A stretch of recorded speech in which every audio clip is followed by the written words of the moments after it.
한국이 전쟁 준비된 나라라고.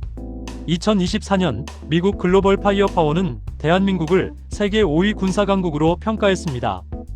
미국, 러시아, 중국, 인도에 이어 5위입니다. 영국, 프랑스, 독일, 일본보다 높은 순위입니다. 인구 5천만의 나라가 어떻게 유럽 강대국들과 일본을 제치고 세계 5위에 올랐을까요? 폴란드는 180억 달러를 들여 한국산 K2 전차 1000대를 주문했습니다.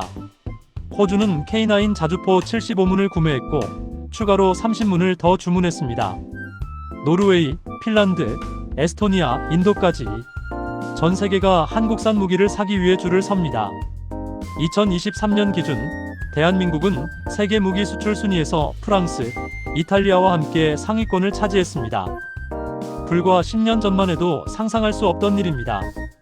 도대체 무슨 일이 벌어지고 있는 걸까요? 한국 전쟁 이후 70년, 세계에서 가장 중무장한 국경선, 비무장지대를 매일 지키는 나라, 전 국민의 절반이 군 복무 경험이 있는 나라, 수도 서울 지하에 세계 최대 규모의 대피시설을 갖춘 나라. 한국은 전쟁을 원하지 않습니다. 하지만 전쟁이 터지면 즉시 350만 명을 동원할 수 있는 유일한 나라입니다. 예비군까지 합치면 600만입니다. 이것은 북한 전체 인구의 4분의 1입니다. 오늘 이 영상에서 여러분은 충격적인 사실들을 보게 될 겁니다.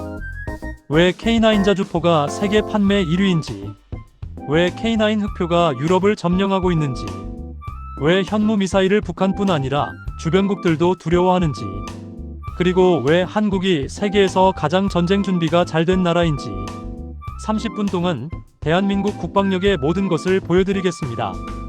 숫자로, 팩트로, 그리고 세계가 인정한 증거로. 국뽕 넘버원 TV 지금 바로 시작합니다. 세계 5위 군사강국. 이 순위가 어떻게 나온 건지 정확히 알아야 합니다. 글로벌 파이어 파워는 매년 전 세계 145개국의 군사력을 평가합니다. 핵무기 보유 여부만 보는 게 아닙니다.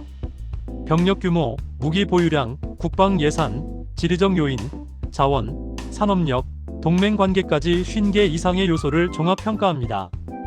2024년 기준 대한민국은 0.1416점을 받았습니다. 0점에 가까울수록 강한 겁니다. 미국 0.0699점, 러시아 0.0702점, 중국 0.0706점, 인도 0.1023점에 이어 5위입니다. 6위 영국 0.1443점, 7위 프랑스 0.1848점, 8위 일본 0.1601점보다 앞섭니다. 먼저 병력을 봅시다. 대한민국 현역 병력은 약 50만 명입니다. 예비군은 310만 명입니다. 합치면 360만입니다. 그런데 핵심은 이게 아닙니다.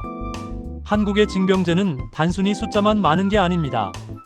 18개월에서 21개월의 복무 기간 동안 전 세계에서 가장 실전적인 훈련을 받습니다. 매년 을지 프리덤 실드 훈련, 독수리 훈련, 키리졸브 연습이 진행됩니다.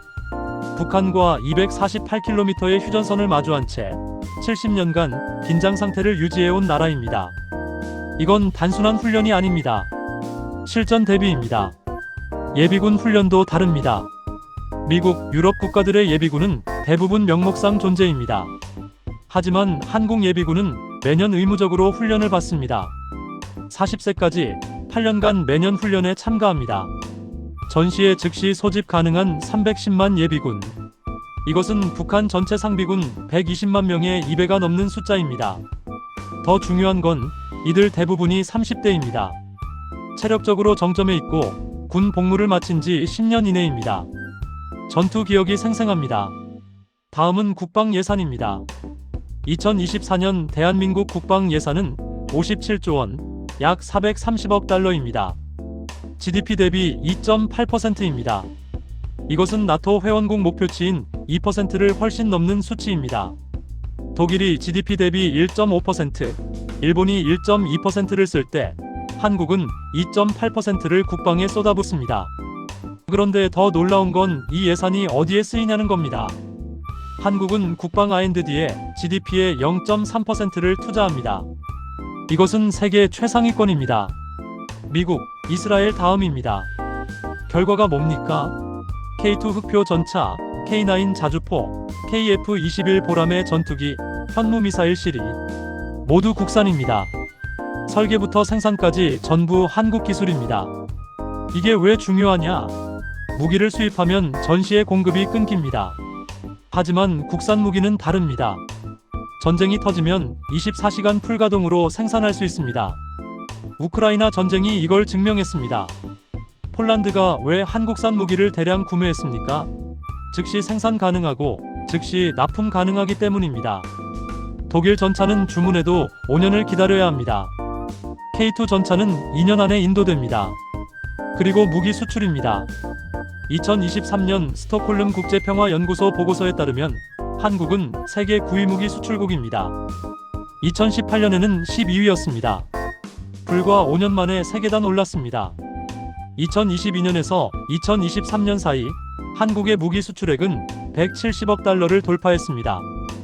이것은 프랑스, 이탈리아와 비슷한 수준입니다. 어떤 나라들이 한국 무기를 삽니까? 폴란드, 호주, 노르웨이, 핀란드, 에스토니아, 루마니아, 이집트, UAE, 사우디아라비아, 인도, 나토 회원국들이 한국 무기를 삽니다. 중동 국가들이 한국 무기를 삽니다. 왜? 성능이 좋고 가격이 합리적이고 납품이 빠르기 때문입니다. 마지막으로 가장 중요한 팩트 하나. 전시 동원 능력입니다. 한국은 전시에 350만 명을 72시간 내에 동원할 수 있습니다. 이것은 세계에서 유일합니다. 미국도 못합니다. 러시아도 못합니다. 중국도 이 속도로는 못합니다. 왜? 징병제와 예비군 시스템이 완벽하기 때문입니다. 모든 예비군은 집결지를 알고 있습니다. 모든 예비군은 자신의 무기고 위치를 알고 있습니다. 소집 문자 하나면 24시간 내에 부대 배치가 완료됩니다. 이것은 70년간 쌓아온 시스템입니다. 세계 5위 군사강국. 이것은 단순한 순위가 아닙니다. 70년간 전쟁 준비를 해온 나라의 결과입니다. K무기. 이 단어가 세계 방산 시장을 뒤흔들고 있습니다. 2022년 폴란드는 한국과 역사상 최대 규모의 무기 거래를 체결했습니다. 총액 180억 달러. K2 전차 1000대, K9 자주포 672문, FA-50 전투기 48대입니다. 폴란드만이 아닙니다. 2023년 호주는 K9 자주포 30문을 추가 주문했습니다. 이미 75문을 구매한 상태에서 말입니다. 노르웨이는 K9을 23문 구매했고 2027년까지 추가 구매를 검토 중입니다. 핀란드는 48문을 주문했습니다. 에스토니아는 12문을 구매했습니다. 인도는 K9을 기반으로 한 자주포를 100문 이상 생산 중입니다. 도대체 K9 자주포가 뭐길래 전 세계가 이렇게 사들이는 걸까요? K9 썬더. 한국이 1999년부터 실전 배치한 155mm 자주포입니다. 최대 사거리 40km, 분당 발사 속도 6발, 3분 안에 진지를 이탈할 수 있습니다. 이게 얼마나 빠른 겁니까? 미군의 M109H1 팔라딘은 최대 사거리 30km입니다. 분당 발사 속도 4발입니다. 독일의 PGH-2000은 성능은 비슷하지만 가격이 K9의 2배입니다. 그리고 납품 기간이 5년 이상 걸립니다. K9은 2년 안에 인도됩니다. 우크라이나 전쟁이 K9의 가치를 증명했습니다. 러시아군의 주력 자주포 ES-19 무스타는 최대 사거리 25km입니다. 우크라이나군이 서방제 자주포를 받기 전까지 러시아는 사거리에서 압도적 우위를 점했습니다. 하지만 K9이 투입되면서 상황이 달라집니다. 40km 사거리는 러시아 자주포가 닿지 않는 거리에서 일방적으로 타격할 수 있다는 뜻입니다. 그리고 3분 내 진지 이탈. 이것은 포병의 생존성을 결정짓는 핵심입니다. 포를 쏘면 역추적당합니다. 적 포병이 좌표를 잡습니다. 그 전에 자리를 떠야 합니다. K9은 쏘고 3분 안에 사라집니다. 이것을 슈덴스쿠트라고 부릅니다. 현재 K9은 전 세계 1700문 이상이 운용 중입니다. 한국군 1100문, 수출 600문 이상입니다. 세계에서 가장 많이 팔린 현대식 자주포입니다. 다음은 K2 흑표입니다. 대한민국이 독자 개발한 3세대 주력 전차입니다. 2014년부터 실전 배치됐습니다. 120mm 활강포, 1500마력 엔진, 최고 속도 시속 70km, 그런데 K2의 진짜 성능은 따로 있습니다. 능동 방어 시스템입니다. K2는 적 대전차 미사일을 자동으로 감지하고 요격합니다. 이 기술을 가진 나라는 한국, 러시아, 이스라엘 뿐입니다. 미국 에미레이 에이브럼스에도 없는 기술입니다. 그리고 자동 장전 장치입니다. K2는 포수 없이 자동으로 포탄을 장전합니다. 분당 10발 발사가 가능합니다. 수동 장전 방식인 에이브럼스는 분당 6발입니다. 하이드로 뉴매틱 서스펜션. K2는 차체를 위아래로 조절할 수 있습니다. 경사진 지형에서도 수평 사격이 가능합니다. 험한 산악 지형이 많은 한국에 최적화된 설계입니다. 폴란드는 왜 K2를 1000대나 주문했습니까? 러시아 위협 때문입니다. 폴란드는 우크라이나 전쟁을 보고 충격받았습니다. 러시아가 전차 3000대를 우크라이나에 투입했습니다. 폴란드는 구형 T-72 전차 230대가 전부였습니다. 독일 레오파르트 1을 주문하려 했지만 독일은 5년 후에나 인도 가능하다고 했습니다. 한국은 달랐습니다.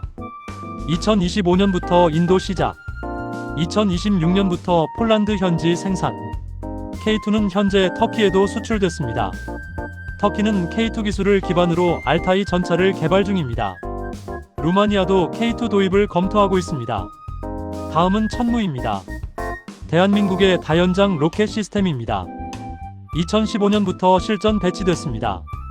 미국의 HIMARS를 아십니까? 우크라이나 전쟁의 게임 체인저라고 불리는 무기입니다. 최대 사거리 80km, 정밀 타격이 가능한 로켓포입니다. 천무는 HIMARS보다 강력합니다. 최대 사거리 290km입니다. HIMARS의 3배가 넘습니다. 그리고 천무는 다목적입니다. 227mm 로켓 12발 또는 239mm 유도 로켓 6발 또는 에이테킴스급 전술 미사일 2발을 장착할 수 있습니다. 하나의 발사대로 3가지 임무를 수행합니다. HIMARS는 한 가지만 가능합니다. 그리고 가격입니다. HIMARS 1대 가격은 $500만. 천무는 $300만. 성능은 더 좋은데 가격은 더 쌉니다. 이집트가 천무를 도입했습니다. UAE가 천무를 도입했습니다. 폴란드도 천무 도입을 검토 중입니다. 천무의 핵심은 북한 장사정포 대응입니다. 북한은 휴전선에 장사정포 5,000문을 배치했습니다. 이것들이 일제히 발사되면 서울이 위험합니다. 천무는 북한 장사정포 진지를 290km 밖에서 선제 타격할 수 있습니다. 북한 장사정포 사거리는 60km입니다. 천무는 북한이 쏘기 전에 먼저 파괴합니다. 마지막으로 현무 미사일입니다. 현무는 시리즈입니다. 현무 1, 현무 2, 현무 3, 현무 4, 현무 5까지 있습니다. 현무 1은 사거리 180km의 탄도 미사일입니다. 북한 전역을 타격할 수 있습니다. 현무 2는 사거리 500km에서 800km까지 확장됐습니다. 북한뿐 아니라 중국 동북부, 러시아 블라디보스토크까지 사거리에 들어갑니다. 현무 3는 순항 미사일입니다. 사거리 1500km 이상. 지형을 따라 저공 비행하며 레이더 탐지를 회피합니다. 현무 4는 벙커버스터입니다. 탄두 중량 2톤. 지하 100m 깊이의 벙커를 관통합니다. 북한 김정은의 지하 벙커를 노린 무기입니다. 현무 5는 사거리 3000km 이상으로 알려져 있습니다. 정확한 사양은 군사 기밀입니다. 하지만 전문가들은 현무 5가 중국 베이징, 일본 도쿄를 사거리에 넣었다고 분석합니다. 한국은 미사일 지침 제약을 2021년 완전히 해제받았습니다. 이제 한국은 사거리 제한 없이 미사일을 개발할 수 있습니다. 전쟁 준비된 나라. 이 말이 무슨 뜻인지 정확히 알아야 합니다. 단순히 무기가 많다는 게 아닙니다. 전쟁이 터졌을 때 즉시 대응할 수 있느냐, 그게 핵심입니다. 대한민국은 70년간 전쟁 상태입니다. 정전협정일 뿐 전쟁이 끝난 게 아닙니다. 북한과 248km의 휴전선을 마주하고 있습니다. 이 휴전선이 세계에서 가장 중무장한 국경선입니다. 비무장지대 DMZ 폭 4km, 길이 248km의 완충지대입니다. 하지만 비무장이라는 이름과 달리 DMZ는 세계에서 가장 위험한 곳입니다. 지뢰가 100만 개 이상 매설돼 있습니다. 북한군 병력 100만 명이 휴전선 북쪽 100km 이내에 집결해 있습니다. 서울까지 불과 40km입니다. 한국은 이 휴전선을 70년간 지켜왔습니다. 지피, 감시 초소. 휴전선 바로 앞에 배치된 최전방 초소입니다. GOP, 일반 전초. 지피 뒤에 배치된 2차 방어선입니다. 그리고 그 뒤에 수많은 진지와 벙커가 있습니다. 한국군은 휴전선을 따라 지하 요새를 건설했습니다. 수백 개의 땅굴과 벙커가 연결되어 있습니다. 포병 진지, 탄약고, 지휘소가 모두 지하에 있습니다. 북한의 포격에도 살아남을 수 있도록 설계됐습니다. 그리고 서울입니다. 세계에서 유일하게 수도가 최전방에 있는 나라입니다. 서울 인구 1000만 명이 북한 장사정포 사거리 안에 들어갑니다. 이것은 엄청난 위험입니다. 하지만 한국은 이 위험에 70년간 대비해왔습니다. 서울 지하철 9개 노선 300개 이상의 역이 있습니다. 이것들은 모두 비상대피소입니다. 서울 지하철역은 건설 당시부터 방공호 기능을 고려해 설계됐습니다. 두께 1m 이상의 콘크리트 벽, 방폭문, 공기 정화 시설을 갖췄습니다. 전시에 서울 시민 1000만 명을 수용할 수 있습니다. 그리고 민방위 대피소입니다. 서울 전역에 3만 개 이상의 민방위 대피소가 지정되어 있습니다. 지하 주차장, 지하 상가, 건물 지하실이 모두 대피소입니다. 노란색 표지판을 보셨습니까? 그게 대피소 표시입니다. 한국은 세계에서 대피소 밀도가 가장 높은 나라입니다. 이스라엘보다 높습니다. 스위스보다 높습니다. 그리고 매년 훈련합니다. 민방위 훈련, 을지 훈련이 매년 실시됩니다. 사이렌이 울리면 모든 차량이 멈춥니다. 사람들이 대피소로 이동합니다. 이것은 70년간 반복된 일상입니다. 외국인들은 이상하게 봅니다. 하지만 한국인에게는 당연한 일입니다. 전쟁은 언제든 터질 수 있으니까요. 다음은 훈련입니다. 대한민국은 세계에서 가장 많은 군사훈련을 하는 나라입니다. 을지 프리덤 실드, 독수리 훈련, 키리졸브 연습. 매년 미군과 합동으로 대규모 훈련을 실시합니다. 2023년 을지 프리덤 실드 훈련에는 한미 양국군 30만 명이 참가했습니다. 11일간 전면전 상황을 가정한 훈련을 진행했습니다. 북한의 전면 남침, 서울 방어, 반격 작전, 평양 진격까지 모든 시나리오를 연습합니다. 이것은 단순한 훈련이 아닙니다. 실전입니다. 한국군은 70년간 같은 적을 상대해왔습니다. 북한군의 전술, 무기, 배치를 완벽하게 알고 있습니다. 북한군도 한국군을 알고 있습니다. 서로를 70년간 관찰해온 겁니다. 이런 나라는 세계에 없습니다. 이스라엘도 적이 바뀝니다. 미국도 적이 바뀝니다. 하지만 한국은 70년간 같은 적입니다. 그래서 한국군의 훈련은 다릅니다. 가상의 적이 아닙니다. 실제 적을 상대로 한 훈련입니다. 북한군이 어디에 있는지 압니다. 북한군이 어떻게 공격할지 압니다. 북한군의 약점이 뭔지 압니다. 70년간 연구해온 결과입니다. 그리고 한미연합훈련입니다. 한국군은 미군과 세계에서 가장 많이 합동훈련을 하는 나라입니다. 미 2사단이 한국에 주둔합니다. 미 7공군이 한국에 있습니다. 미 해군 7함대가 한반도 주변을 순찰합니다. 한국군과 미군은 하나의 연합사령부 아래 작전을 수행합니다. 이것은 세계 유일입니다. 나토도 이렇게 통합된 사령부는 없습니다. 전시의 한미연합군은 60만 명입니다. 한국군 50만, 미군 10만입니다. 그리고 일본 주둔 미군까지 합치면 15만입니다. 이것은 북한군 120만 명을 압도할 수 있는 전력입니다. 질적 우위까지 고려하면 3배 이상 차이입니다. 마지막으로 전쟁 대비 산업입니다. 한국은 탄약 생산 능력이 세계 최상위권입니다. 풍산그룹, 한화디펜스, LI지넥스원이 24시간 탄약을 생산할 수 있습니다. 우크라이나 전쟁이 이것을 증명했습니다. 유럽 국가들은 탄약이 바닥났습니다. 러시아는 북한에서 탄약을 수입했습니다. 하지만 한국은 다릅니다. 한국은 155mm 포탄을 연간 100만 발 이상 생산할 수 있습니다. 전시에는 이 숫자가 3배로 늘어납니다. 왜? 공장이 이미 있으니까요. 설비가 이미 있으니까요. 기술자가 이미 있으니까요. 70년간 준비해온 결과입니다. 그리고 방산 기업들입니다. 한화디펜스는 K9 자주포를 연간 100대 이상 생산합니다. 현대로템은 K2 전차를 연간 50대 생산합니다. KAI는 FA50 전투기를 연간 20대 생산합니다. 이것들은 모두 수출도 됩니다. 폴란드, 호주, 노르웨이에 납품됩니다. 하지만 전시에는 모든 생산 능력이 한국군에 집중됩니다. 연간 생산량이 2배, 3배로 늘어납니다. 이것이 전쟁 준비된 나라의 모습입니다.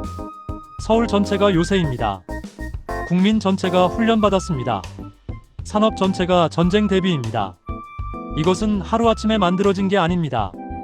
70년간 쌓아온 결과입니다. 기술력. 이것이 현대전의 승부를 가릅니다. 아무리 병력이 많아도 기술이 없으면 전쟁에서 이길 수 없습니다. 우크라이나 전쟁이 이것을 증명했습니다. 러시아는 병력에서 우위였지만 기술에서 밀렸습니다. 결과는 2년이 넘도록 전쟁이 끝나지 않고 있습니다. 한국은 기술 강국입니다. 반도체, 디스플레이, 조선, 자동차에서 세계 최고 수준입니다. 그런데 이 기술력이 군사 분야에도 적용됩니다. 결과는 놀랍습니다. 먼저 F-35A 정비입니다. F-35는 미국 록히드 마틴이 만든 5세대 스텔스 전투기입니다. 전 세계 17개국이 운용하고 있습니다. 한국도 40대를 도입했습니다. 그런데 F-35는 정비가 문제입니다. 매우 복잡하고 까다롭습니다. 대부분의 국가는 F-35를 정비하지 못합니다. 고장나면 미국으로 보내야 합니다. 6개월에서 1년이 걸립니다. 하지만 한국은 다릅니다. 한국은 아시아 태평양 지역 F-35의 정비 거점입니다. 2019년 한국은 F-35 중정비 능력을 확보했습니다. 엔진 분해, 정밀 검사, 재조립까지 가능합니다. 이 능력을 가진 나라는 전 세계에 미국, 이탈리아, 일본, 호주, 그리고 한국뿐입니다. 단 5개국입니다. 한국은 자국 F-35뿐 아니라 일본, 호주의 F-35도 정비합니다. 2023년 호주 공군은 F-35 2대를 한국으로 보냈습니다. 정비를 받기 위해서입니다. 이것은 기술력의 증거입니다. 다음은 탄도 미사일입니다. 한국은 2021년 미국과의 미사일 지침을 완전히 해제받았습니다. 이제 한국은 사거리 제한 없이 미사일을 만들 수 있습니다. 탄두 중량 제한도 사라졌습니다. 현무사는 탄두 중량 2톤입니다. 현무호는 더 무겁습니다. 정확한 무게는 군사 기밀이지만 전문가들은 3톤 이상으로 추정합니다. 탄두 중량 무제한 탄도 미사일을 만들 수 있는 나라는 세계에 몇 개국일까요? 미국, 러시아, 중국, 프랑스, 영국, 이스라엘, 인도, 파키스탄, 그리고 한국입니다. 북한도 있지만 북한은 정밀도가 떨어집니다. 한국의 현무 미사일은 원형 공산 오차 10m 이내입니다. 10m 반경 안에 명중한다는 뜻입니다. 이것은 순항 미사일 수준의 정밀도입니다. 탄도 미사일은 보통 정밀도가 떨어집니다. 하지만 한국은 정밀 유도 기술로 이 문제를 해결했습니다. GPS, INS, 지형 대조 항법을 결합했습니다. 결과는 지하 벙커를 정확히 타격할 수 있는 미사일입니다. 다음은 이지스함입니다. 이지스 전투 체계는 미국이 개발한 최첨단 함대 방공 시스템입니다. 동시에 100개 이상의 표적을 추적하고 요격할 수 있습니다. 이지스함을 건조할 수 있는 나라는 미국, 일본, 한국, 스페인, 노르웨이뿐입니다. 한국은 2007년부터 KDX-III 이지스함을 건조했습니다. 세종대왕함, 율곡2함, 서해류 성룡함, 세척이 운용 중입니다. 배수량 1만 톤급, 세계 최대 크기의 이지스함입니다. 미국 알레이버크급보다 큽니다. 일본 아타고급보다 큽니다. 그리고 2024년 한국은 KDX-III, 배치 II 건조를 시작했습니다. 배수량 1만 2천 톤, SM-3 요격 미사일 탑재, 탄도 미사일 방어 능력을 갖췄습니다. 이것은 세계 최강급 이지스함입니다. 한국은 2030년까지 6척을 추가 건조할 예정입니다. 총 9척의 이지스함을 운용하게 됩니다. 이것은 일본 8척과 비슷한 수준입니다. 중국 8척과 같습니다. 그리고 우주기술입니다. 2022년 6월 21일 한국은 누리호 발사에 성공했습니다. 순수 국산 기술로 만든 우주 발사체입니다. 1.5톤급 위성을 지구 저궤도에 올릴 수 있습니다. 우주 발사체를 독자 개발한 나라는 전 세계에 몇 개국일까요? 러시아, 미국, 프랑스, 중국, 일본, 인도, 이스라엘, 그리고 한국입니다. 단 8개국입니다. 북한도 인공위성을 쏘아 올렸지만 러시아 기술 지원을 받았습니다. 한국은 순수 국산입니다. 엔진부터 본체, 제어 시스템까지 모두 한국 기술입니다. 누리호는 군사적으로도 중요합니다. 우주 발사체 기술은 대륙간 탄도미사일 기술과 같습니다.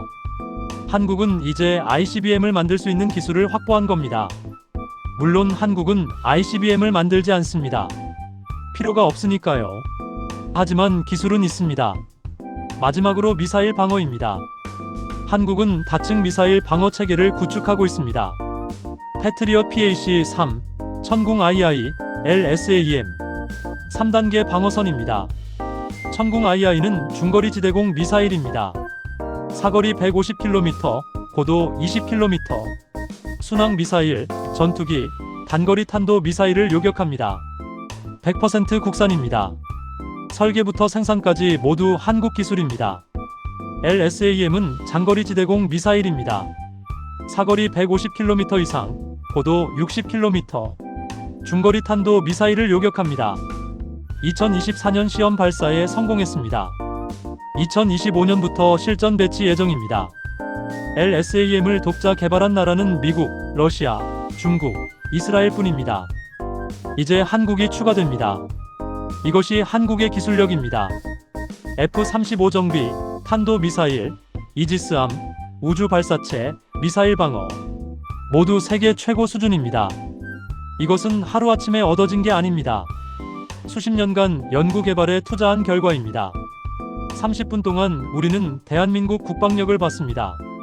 세계 5위 군사 강국, 350만 전시 동원 병력, K9, K2, 천무, 현무, 세계가 인정한 무기들, 서울이라는 요새 도시, 70년간 쌓아온 전쟁 준비 시스템, F-35 정비, 이지스함, 우주 발사체, 미사일 방어, 세계 최고 수준의 기술력.